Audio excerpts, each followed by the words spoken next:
Hi there, this is Dana. In this video, I'm going to be showing you how to do some adaptations for lettering on if you're doing embroidery. So for the most part, there's several ways that you can actually do transferring your pattern onto your fabric, and I go through that in another tutorial about how to transfer designs, and I'll link that in the video description below.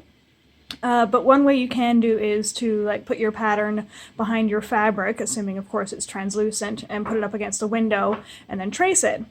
So the only issue with doing that is sometimes if the lines are really delicate, like say you're doing one line of backstitch for the lettering, it can actually be tricky to get it lined up perfectly on your fabric. And what I mean is when you're tracing it, your fabric will shimmy just a little bit, or your fabric, you might have your pattern just off just a tiny bit with the grain of the fabric and things like that. Normally that doesn't matter for embroidery because it is quite a flexible way of stitching, I'll say. So say if a leaf is just slightly bigger than it is on the pattern, that's fine. I mean, you can either adjust it as you're stitching or whatever, but with lettering, because it has to be legible and you want it to be neater, it is sort of more important to get it lined up properly. So what I've done is I've got two Frixion pens here, and I go through those in the transferring tutorial as well. So I've got those. So I've got two different colors. So what I've done is I've actually traced some lettering onto my fabric using the red pen. And you can see there Dreams. And you can see it's a little off, like the S looks like it's a little bit higher.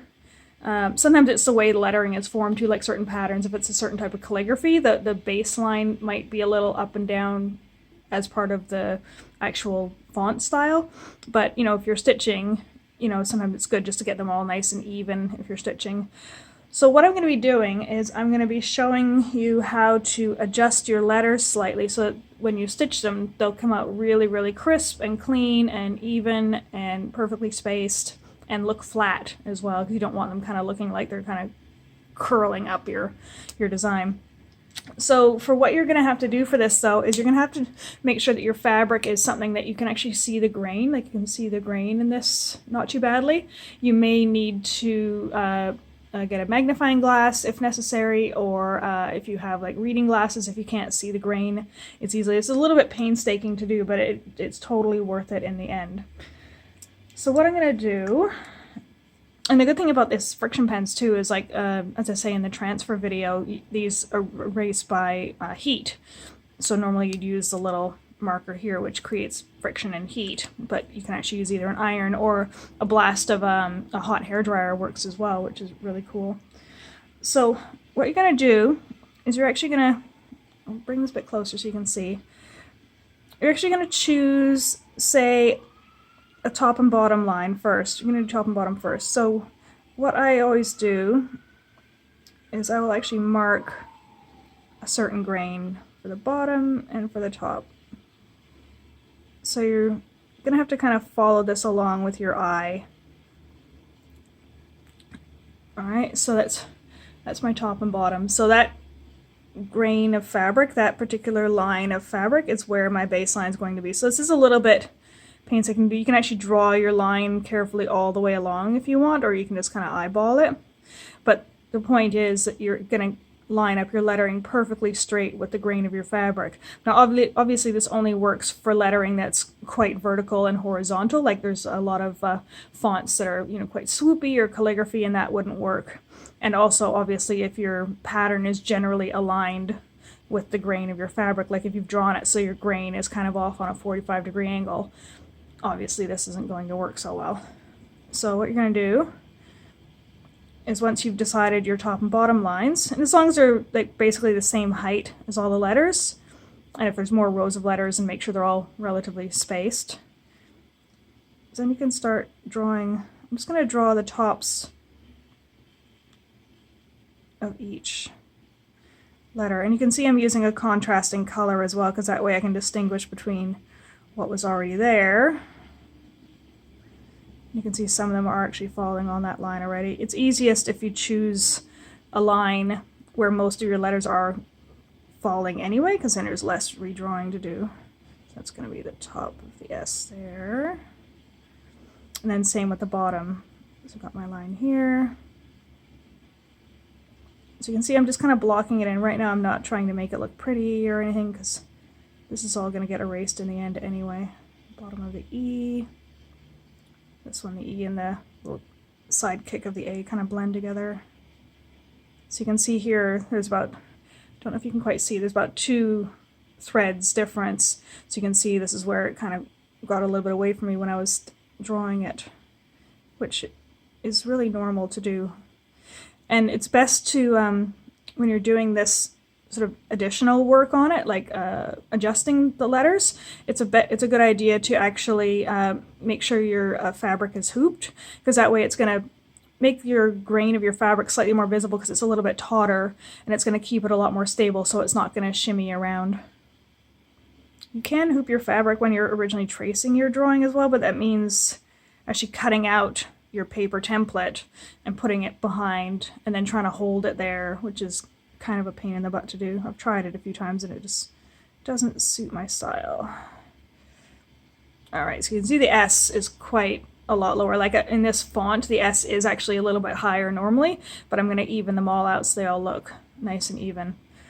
Alright, so that's that. And then same with your vertical strokes. So any of these vertical strokes, like for the D and the R and this mid part of the D here, your M's, they're all going to be following the columns like of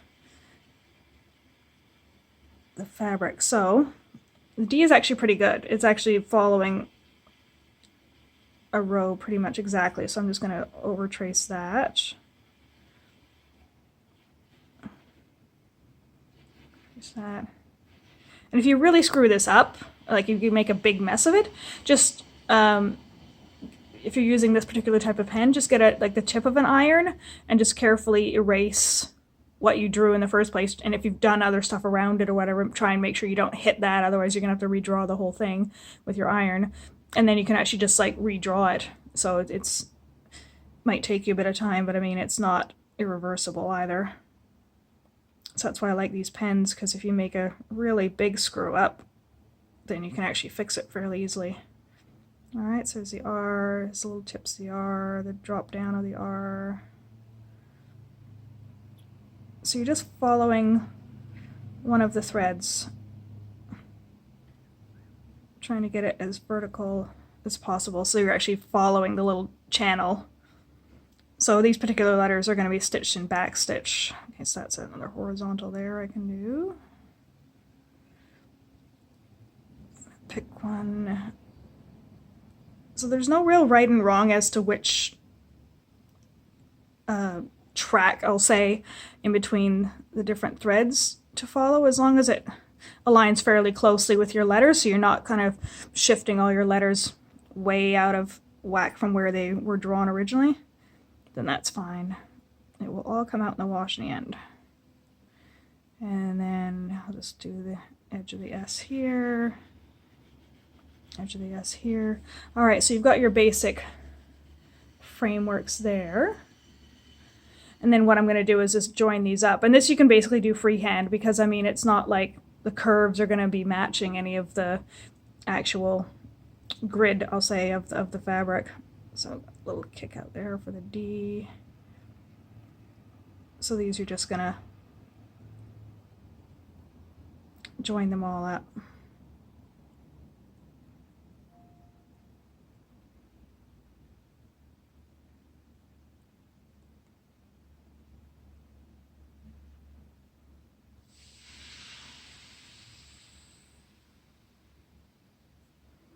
And what you can do too is, like, if you don't particularly like the font that's in the pattern, you can take this opportunity to just hand draw what you want. Like, you know, take the same general spacing, like especially if it's something that's sort of within, like, say, a wreath or a frame or something like that, like take the same sort of general sizing, because you don't want the pattern to look kind of out of balance. But then you can actually just redraw it yourself in your own handwriting. So that's one really, really cool thing about embroidery, is you can make the patterns your own a lot easier than you can with cross stitch.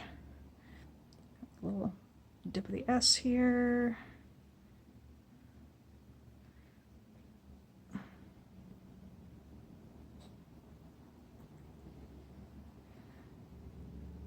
A little bit darker. So there you go. So that's how you would make them a lot more lined up. So you can see how the S originally, the red was quite high up, and this was starting to kind of slant up a little bit.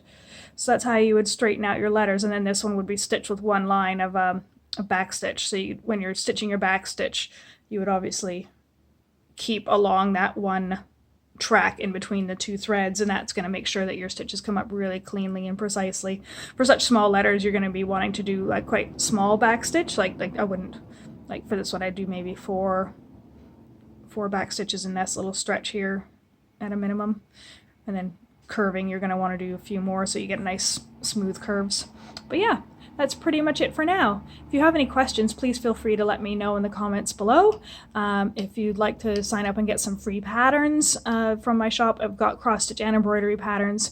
Just click the little button in the right-hand side that's going to come up right now, and that will take you to the sign-up page so you can access all the free patterns with the Peacock Lounge. And I hope you have a great day. Bye for now!